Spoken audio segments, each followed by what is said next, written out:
नमस्कार, शब्द साची विंध्य के इस समाचार बुलेटिन में आपका स्वागत है। मैं हूं आपके साथ न्याजिया। शुरुआत करते हैं हेडलाइन से। रीवा संभागायुक्त शीलेंद्र सिंह ने पदभार ग्रहण करते ही बुलाई बैठक, लापरवाह अफसरों को चिताया। रीवा में यूपी एसटीएफ ने अखिलेश यादव की बेटी पर कमेंट करने वाले को दबोचा। रीवा में आप नेता पर केस दर्ज, इको पार्क में शुल्क विरोध और हाथापाई का मामला। रीवा में वन कर्मचारियों के लिए निःशुल्क स्वास्थ्य शिविर हुआ आयोजित। मार्तंड स्कूल रीवा में रहस्यमयी आग, प्राचार्य कक्ष का सीसीटीवी डीवीआर हुआ खाक। रीवा में अमहिया मार्ग पर दरगाह के पास हटाया गया अतिक्रमण। सतना के रेंजर पति की एक और करतूत, विरोध पर कांस्टेबल पत्नी को पीटा। सतना में नौकरी से निकालने पर बिजली पोल पर चढ़ा आउटसोर्स कर्मचारी। बाइक और स्कूटी की टक्कर में सीधी से इलाज कराने रीवा आ रहे वृद्ध की मौत।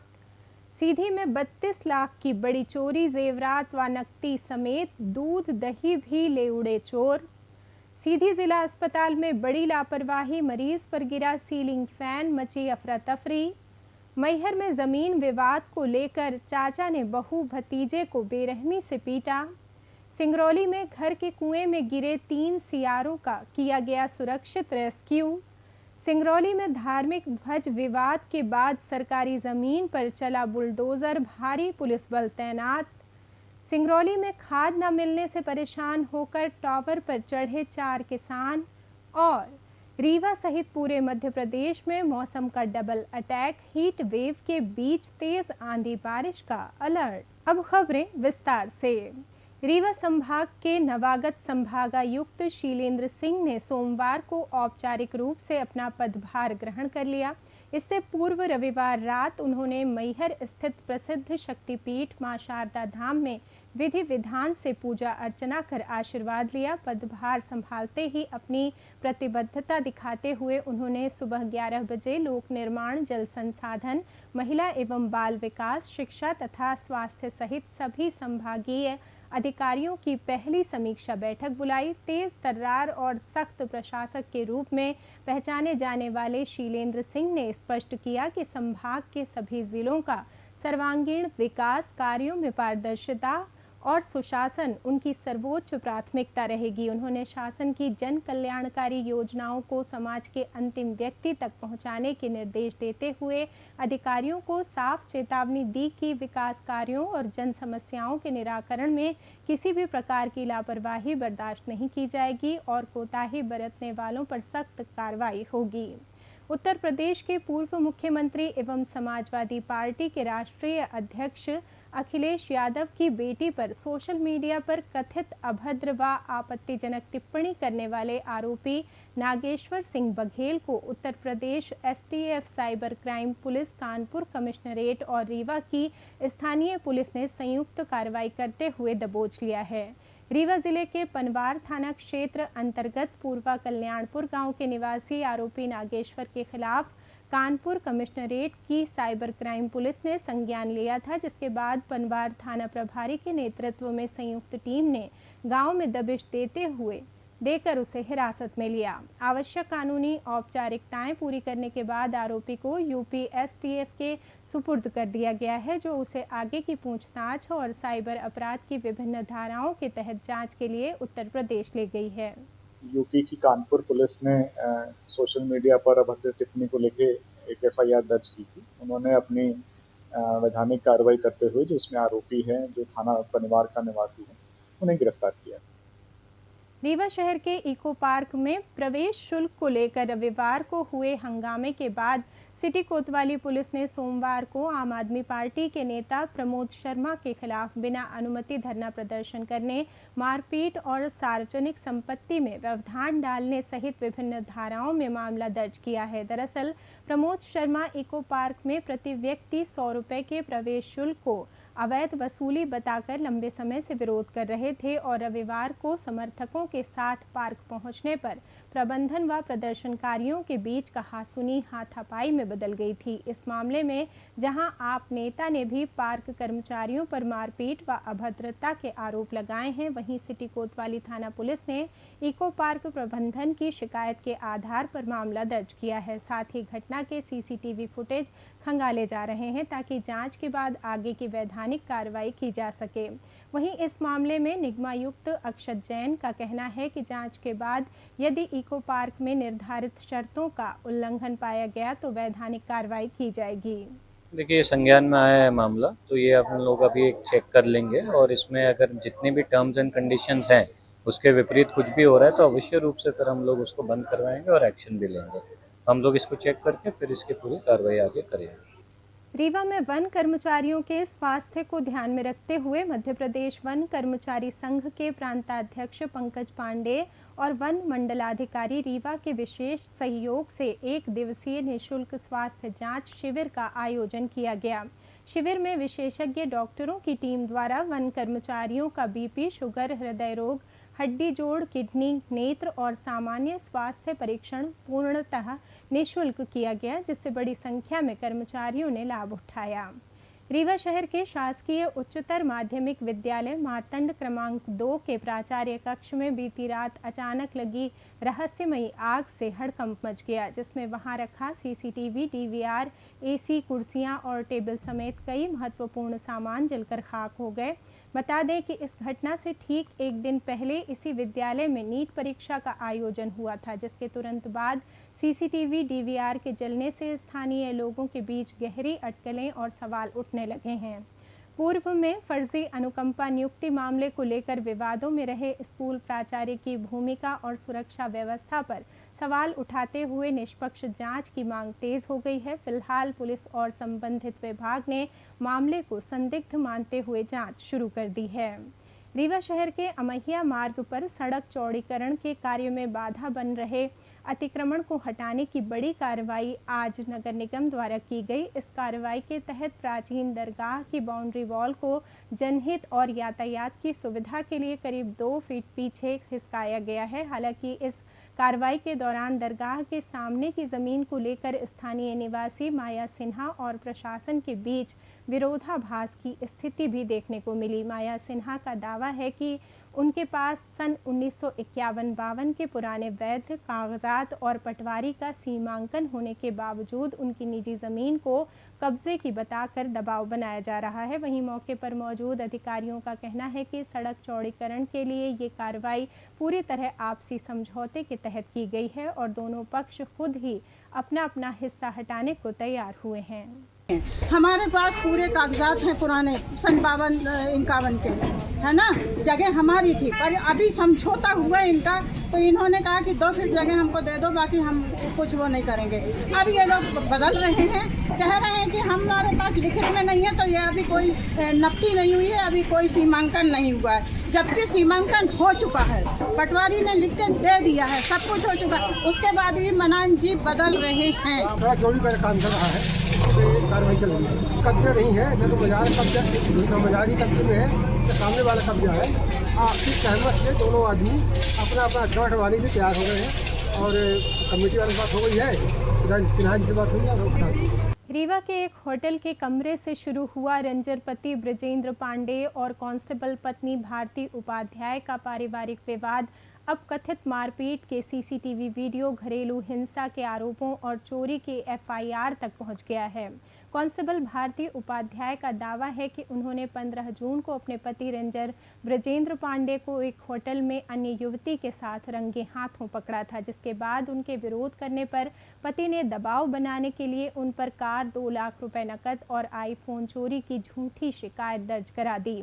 अब भारती ने अपने बरौंधा स्थित सरकारी आवास का एक सीसीटीवी फुटेज भी सार्वजनिक किया है, जिसमें उनका रेंजर पति उनके ऊपर कुर्सी रखकर बेरहमी से मारपीट और धक्का मुक्की करता नजर आ रहा है। पीड़िता का आरोप है कि उनका पति अपनी रंगीन मिजाजी और दूसरी महिलाओं से संबंधों के कारण उनसे तलाक चाहता है और लगातार प्रताड़ित कर रहा है। फिलहाल इस हाई प्रोफाइल मामले में पीड़िता ने जांच एजेंसियों को सभी वीडियो व दस्तावेज सौंपकर निष्पक्ष जांच की मांग की है।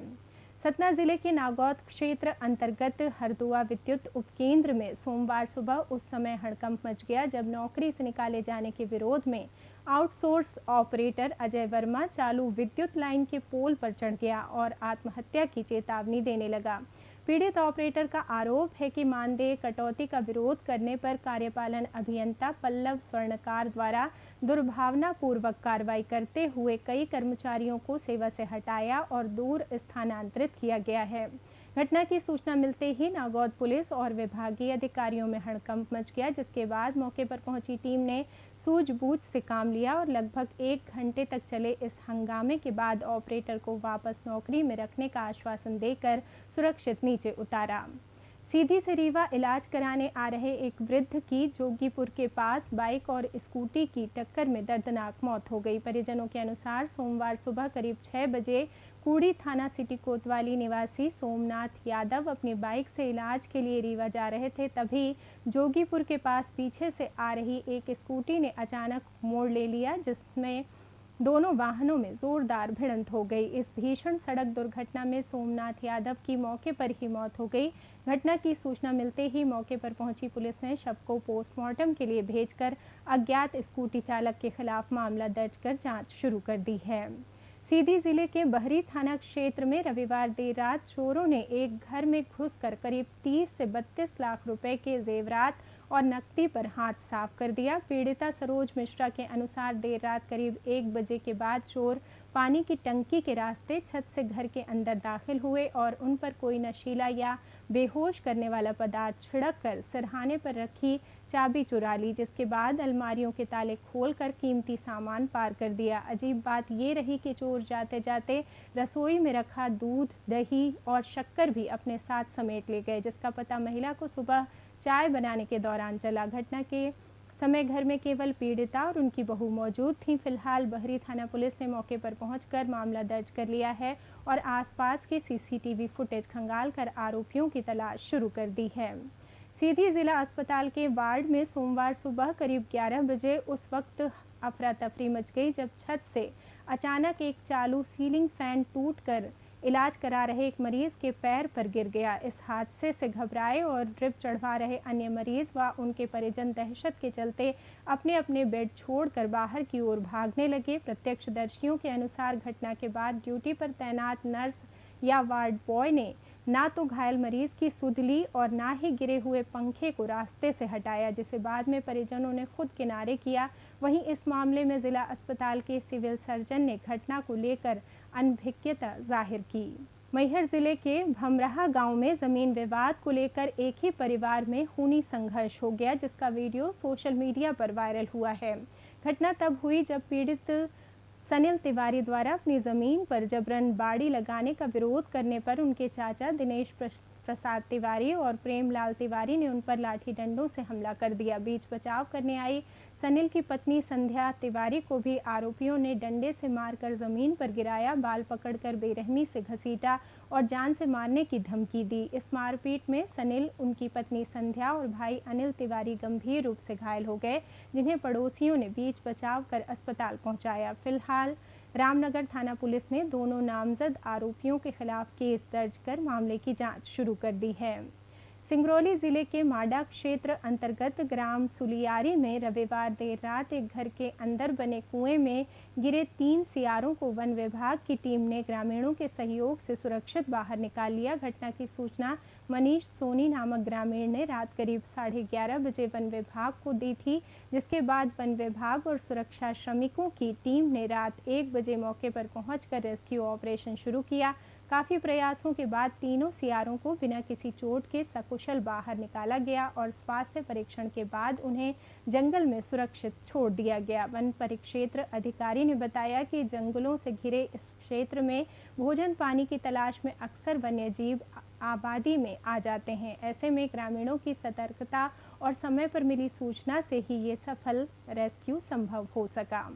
सिंगरौली जिले के गनियारी स्थित प्रधानमंत्री आवास क्षेत्र में सोमवार को सरकारी जमीन पर बने एक चबूतरे को प्रशासन ने बुलडोजर चलाकर ढहा दिया, जिससे कुछ समय के लिए क्षेत्र में तनाव की स्थिति बन गई। दरअसल देर रात शासकीय भूमि पर चबूतरा बनाकर धार्मिक ध्वज लगाया गया था, जिसे सुबह बजरंग दल के कार्यकर्ताओं द्वारा हटाए जाने पर दोनों पक्ष आमने सामने आ गए और विवाद शुरू हो गया। मुस्लिम पक्ष का कहना था कि ये निर्माण आगामी त्योहार में ताजिए रखने के लिए अस्थायी रूप से किया गया था, जबकि बजरंग दल ने इसे अवैध कब्जे का प्रयास बताया। स्थिति बिगड़ती देख नगर निगम और पुलिस प्रशासन ने तुरंत मोर्चा संभाला और खेल मैदान के लिए चिन्हित इस सरकारी जमीन से अतिक्रमण को पूरी तरह हटा दिया गया। साथ ही आगामी त्योहारों के लिए नियमानुसार अलग से अनुमति देने की बात कहते हुए फिलहाल क्षेत्र में शांति व्यवस्था कायम कर दी है।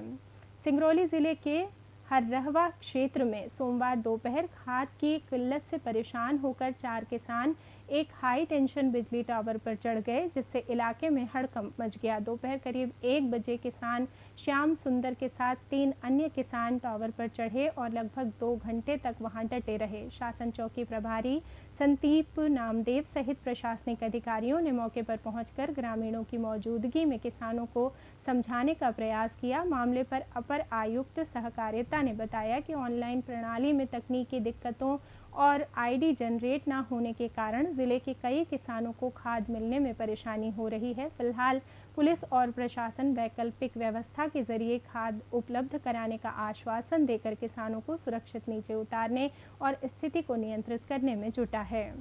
मौसम की बात करें तो मध्य प्रदेश में इन दिनों मौसम के 2 अलग अलग रंग देखने को मिल रहे हैं। दिन की तपिश और उमस के बीच शाम होते ही आंधी बारिश का दौर शुरू हो जाता है। मौसम विभाग के अनुसार वर्तमान में रीवा जिले का अधिकतम तापमान 39 डिग्री सेल्सियस और न्यूनतम तापमान 29 डिग्री सेल्सियस के आसपास बना हुआ है, जबकि दिन के समय तेज धूप के कारण तपिश का एहसास हो रहा है। आगामी पूर्वानुमान की बात करें तो अगले 24 से 48 घंटों में मानसूनी हलचल तेज होने वाली है। विभाग ने रीवा, सागर और जबलपुर संभाग के जिलों के लिए जहां एक तरफ दिन के समय हीट वेव का येलो अलर्ट जारी किया है, वहीं दूसरी तरफ स्थानीय सिस्टम एक्टिव होने से रीवा, मऊगंज, सतना और सीधी सहित 21 से अधिक जिलों में आंधी चलने, गरज चमक के साथ हल्की बौछारें पड़ने और आकाशीय बिजली चमकने की चेतावनी भी दी है। इसी के साथ ही ये समाचार बुलेटिन समाप्त हुआ।